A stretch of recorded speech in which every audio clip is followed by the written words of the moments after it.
Live, late breaking. WESH 2 News at 5 continues.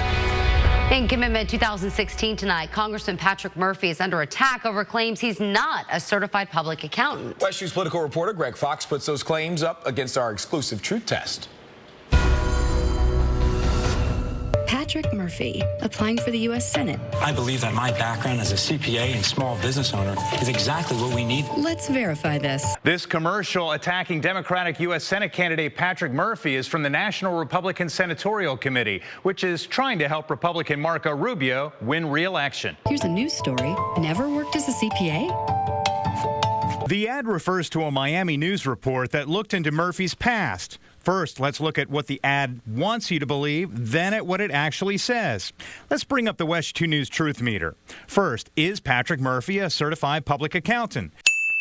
The truth meter rings true. According to documents WESH 2 News obtained from the Colorado Board of Accountancy, Murphy holds a valid current CPA license that was issued in September 2009. And according to the American Institute of CPAs, if someone passes all 4 portions of the CPA exam, regardless of the state where they took it, they would be a certified public accountant.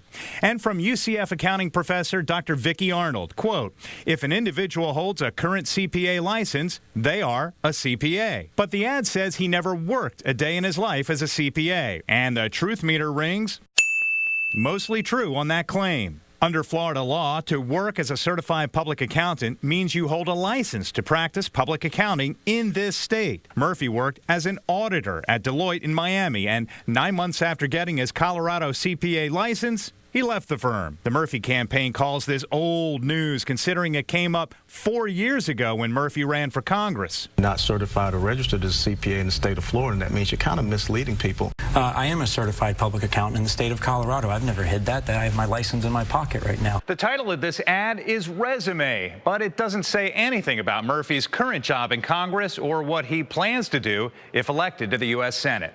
With the Truth Test, I'm Greg Fox. Republican Senator Marco Rubio is the target of a TV commercial from his Democratic challenger, Congressman Patrick Murphy. WESH 2 political reporter Greg Fox puts it to the truth test and discovers you may need a time machine to find the last time a Florida senator with a worse attendance record. Hello, Marco. Hello, Marco. Marco. But it's not a game when our senator doesn't show up. This political ad from Democrat Patrick Murphy wants you to focus on incumbent Republican Senator Marco Rubio and his attendance record. This is the only claim in the ad that Rubio has the worst attendance record of any Florida senator in nearly 50 years. By now, most of you have heard that his attendance was the worst of any senator, including those running for president. Records show he missed more than 35% of votes last year. I'm running for president, and unfortunately, that means that sometimes I won't be able to get there in time to vote on some things. But the claim in the ad is that Rubio has the worst attendance record of any Florida senator in nearly 50 years. The WESH 2 News Truth Meter rings true. As previously reported in the National Journal and Washington Post, Rubio was missing votes long before he ran for president. According to GovTrack, which follows congressional attendance, Rubio has missed more than 14% of the votes since he joined the Senate. You have to go way back in time to find the last Florida senator with a worse attendance record. Paula Hawkins, elected in 1980, came close, missing 10% of the votes. But it was George Smathers, first elected in 1951, who missed more than 23% of the votes by the time he left office in 1969. The best attendance record among Florida senators, Democrat Bill Nelson, having missed about 2% of the vote since taking office in 2001. For the record, Rubio's attendance has been stellar since he dropped out of the presidential race, missing just 3 of 100 votes. With the Truth Test, I'm Greg Fox. They say where there's smoke, there's usually fire. But as a new political ad supporting Solar Amendment 1, more smoke and mirrors. WESH 2 News political reporter Greg Fox is here with our exclusive truth test. And Greg, this one's got a lot of people confused. And no surprise there. For months, the group Consumers for Smart Solar has been selling the public on Amendment 1 and saying it will protect your right to own solar equipment and not be slapped with higher electric rates if you choose not to have solar. In this new commercial, it's all about your safety. In my job, I see a lot of fires that could have been stopped before they started. You may be wondering why a firefighter is talking about Solar Amendment 1. First, the WESH 2 News Truth Meter. Is this a real firefighter? The meter rings true. He's Orlando firefighter Wayne Bernosca, a local union officer. Here's what he says Amendment 1 will provide. Common sense safeguards for the health, safety, and welfare of Florida's consumers and its first responders. The truth meter is going to hover right in the middle. Why? Because the ballot language is too vague. It reads, state and local governments shall retain their abilities to protect consumer rights and public health, safety, and welfare. But building inspectors and engineers tell me government is already doing that when it comes to the installation of solar systems. The Florida Building Code requires roof-mounted solar collectors to comply with the law. Licensed engineers must draw permits first, and the work must be approved by city and county building inspectors. The president of the Florida Professional Firefighters told me by phone, as the solar industry grows, the risk will grow. This amendment protects the ability of state and local government to set laws to ensure safety. Bernosca added, when you put solar panels on roofs, that's inherently dangerous for the public and for us when we fight fires. Though Bernosca could not recall a single fire or a single training session that has ever dealt with solar equipment. Oh, there's one more claim. That's why Florida's firefighters support Amendment 1. Do all Florida firefighters support Amendment 1? The truth meter rings false. The Orange County professional firefighters are neutral. Secretary Scott Egan tells me we should not be supporting or opposing an amendment that has little or nothing to do with us. And I also went to the legislative issues portion of the Florida Professional Firefighters website, where it shows the union actively tracked more than 100 bills this year. Only one contained the word solar and dealt with only pool installation. Just when and why the union decided to endorse Amendment 1 is unclear. Stuart? All right. Thanks a lot, Greg. And be sure to download the WESH 2 mobile app for continuing Commitment 2016 coverage. Our exclusive WESH 2 News poll on Amendment 2 shows nearly 70% of local viewers support medical marijuana. The results are still coming in after our live debate Tuesday night. Political reporter Greg Fox investigated some of the claims made in that debate and right now has our truth test. Right out of the block, No on 2's Dr. Jessica Spencer said this. There is no conclusive evidence that marijuana as an entire plant works as a medicine. Let's bring up the WESH 2 News Truth Meter. Based on the way the claim is worded, it's true. That seems hard to believe, considering non-euphoric cannabis is already being sold in Florida, and full-strength cannabis is available for terminally ill patients. But WebMD accurately points out that few studies have followed a controlled clinical trial, mainly because marijuana is an illegal drug. Later, Yes on 2's John Morgan said this. What this is a cure, a help for really, really, really sick people. Morgan used the word cure. The truth meter rings false. According to Procon.org's 60 peer-reviewed studies on medical marijuana, 68% show positive results for patients, but it also shows 32% with negative or no clear results, and none use the word cure. Later, there was this exchange. This is de facto legalization of marijuana, period.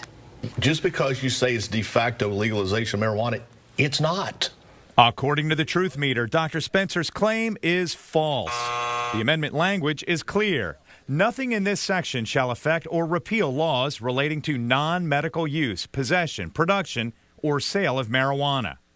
Morgan is working hard to make it sound like people who used to be opposed to Amendment 2 are softening. For example, Polk County Sheriff Grady Judd. He used to say, look, I'm for the legalization of medical marijuana. I just want it to be done in Tallahassee. Our truth meter is going to ring false on that statement. We looked at what Judd said in August 2014. Smoked marijuana has no medical purpose. Fast forward to an article in the Lakeland Ledger 2 months ago in which Judd was quoted, I haven't changed my position at all. Smoked marijuana is not medicine. Morgan and Spencer also made statements about the safety of cannabis, which groups are supporting and opposing Amendment 2, and what kinds of edibles might be allowed under the law. Part 2 of my truth test coming up at 5:30. Summer. All right, we'll look forward to that. Greg Fox, thank you very much. In Commitment 2016 tonight, people across the region are going to WESH.com and our Facebook page and filling out our medical marijuana poll. So far, it shows that nearly 70% of you support Amendment 2. And while many of you watched our live debate last night, you might have wondered what was true and what was false. Western News political reporter Greg Fox digs into those claims in our exclusive truth test. During our exclusive Amendment 2 debate, Yes on 2's John Morgan argued that marijuana is safer than pain meds. No one has ever died from ingesting marijuana. On that claim, we'll bring up the WESH 2 News Truth Meter. It's true. According to the Centers for Disease Control, while there has been a 137% increase in drug and opioid overdose deaths nationally since 2000, there's not one proven case of cannabis causing an overdose death. Later, there was a strong debate over what form cannabis could be dispensed to patients. Dr. Jessica Spencer is with No on 2. And the amendment specifically says edibles. Bringing up the truth meter, we'll call that statement false. The word edibles is nowhere in the language. The word food is. That's why No on 2 is running commercials saying pot in the shape of candy could easily fall into children's hands. Spencer disputed Morgan's argument that Florida lawmakers would, like their colleagues in Colorado did in July, ban cannabis in the shape of candy. It can only happen if the Florida legislature allows it to happen. The legislature can only enact the plain language. We'll leave the meter hovering right in the middle. It's unclear if lawmakers would try to interpret the voters' will if the amendment passes. Then Dr. Spencer made this statement. The Florida Sheriff's Association, the Florida Police Chiefs Association, and every other major medical organization has come out against. The WESH 2 News Truth Meter is going to ring false on part of that claim. The Sheriff's Association, led by Jerry Demings of Orange County, is neutral. Its director writes, FSA never told citizens to support or oppose a constitutional amendment. And of course, you can watch our entire Amendment 2 debate on our homepage at WESH.com. It includes a link for you to fill out our exclusive medical marijuana poll. And of course, we welcome your comments on our Facebook page. Remember, early voting begins next week. Angela, Stewart. We'll be very, very big into exactly this area. We're going to bring a lot of jobs back. And Commitment 2016, Donald Trump promising to relaunch the space industry here in Central Florida. Trump was talking one-on-one with political reporter Greg Fox during his visit in Daytona Beach on yesterday. But can Trump deliver on his promise? And is his criticism of the president on NASA funding out of orbit? Here's Greg with WESH 2 News Truth Test. We'll be bringing jobs back. Again, we'll be bringing jobs back.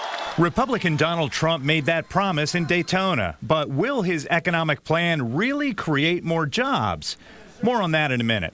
But Trump made it clear he wants to grow local space industry jobs. Somebody just asked me backstage, Mr. Trump, will you get involved in the space program? I was that someone. Trump told me he will invest in NASA.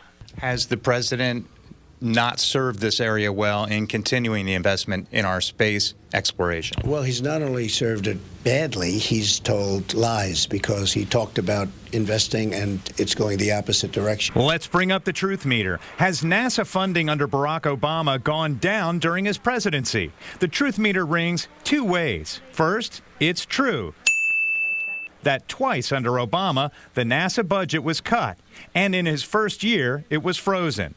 But when you look at present-day funding, the truth meter on Trump's statement is false.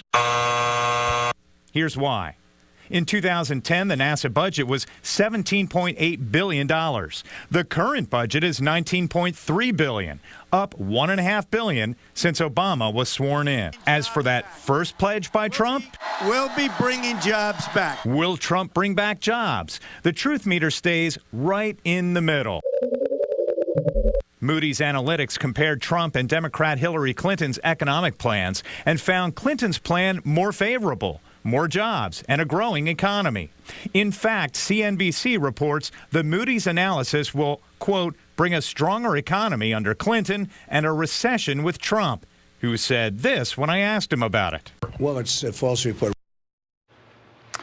Trump did go on to explain that his pledge to rewrite the trade deals the U.S. has right now with other countries is not figured into his economic plans just yet, but will generate more jobs. At least that's what he says. And economists do point out that Clinton's plan, according to them, raises the nation's debt. Angela? All right, Greg, thank you. And WESH 2 is your source for Commitment 2016 coverage. We'll continue to put the candidates to our truth test. You're watching WESH 2. In fact, you cut Medicaid, so I couldn't get Obamacare. You're in. Remember this coffeehouse confrontation from Gainesville last week? A woman spotted Governor Rick Scott in line at a Starbucks and lit into him. Her comments were caught on cell phone video and then went viral. The woman gained instant notoriety in liberal circles. The Republican governor has since released his own advertisement attacking the woman and her criticisms. WESH's Greg Fox brings us Scott's new ad and tells us if his claims are true. 1 million jobs, great. Who here has a great job?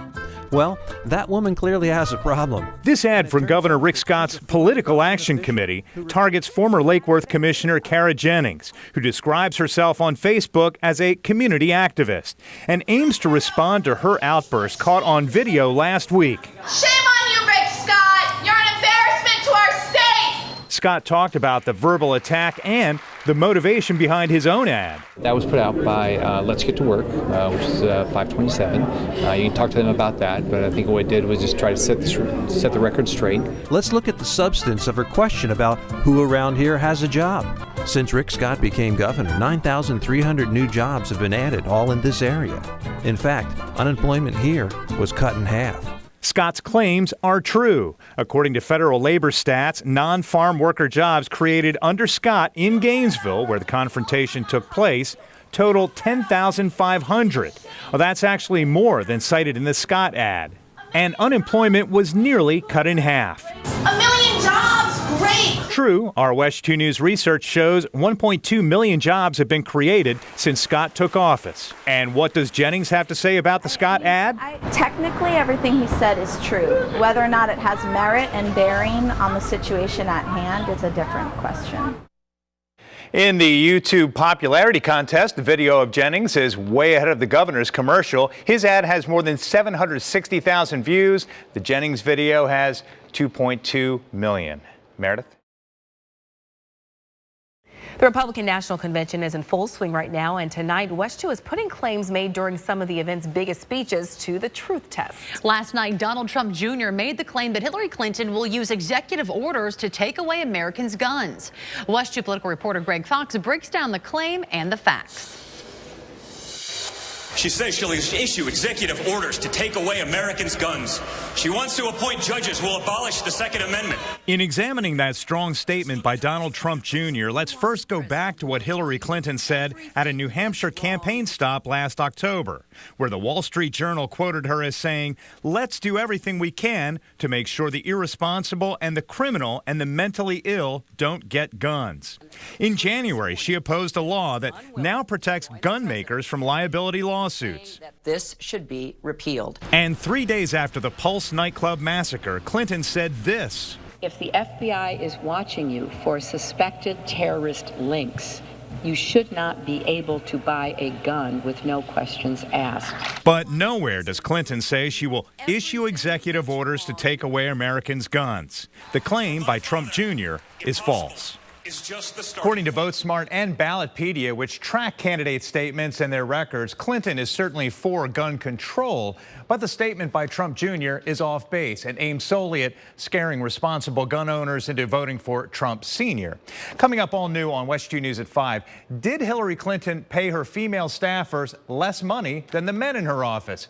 We'll examine that claim. Summer? We are putting Hillary Clinton's speech at the Democratic National Convention to the WESH 2 News Truth Meter. WESH 2 political reporter Greg Fox tackles the Clinton take on something Donald Trump said at the Republican National Convention. It's the most quoted line from Republican Donald Trump's speech last week. I alone can fix it.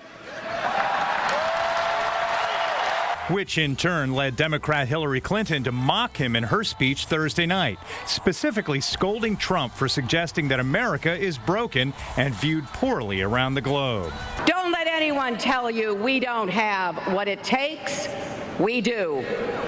And most of all, don't believe anyone who says, I alone can fix it. First, let's bring up the truth meter. Did Trump say, I alone can fix it? Of course he did. True. And honest. But was Clinton's reference to Trump's statement on the mark? False. Trump was not referring to America's economic or global policies. He was saying that major political parties are rigged because wealthy donors, like him, control those in office and shut out those who challenge them. I have seen firsthand how the system is rigged against our citizens, just like it was rigged against Bernie Sanders. He never had a chance. Never had a chance. Within seconds of that statement, Trump then talked about his running mate, Mike Pence, and described how they would work together. Coming up all new at 5, truth testing another statement by Hillary Clinton last night. And if you would like to see the rest of our political convention truth test, you can log on to WESH.com right now. Meredith? You're watching WESH 2.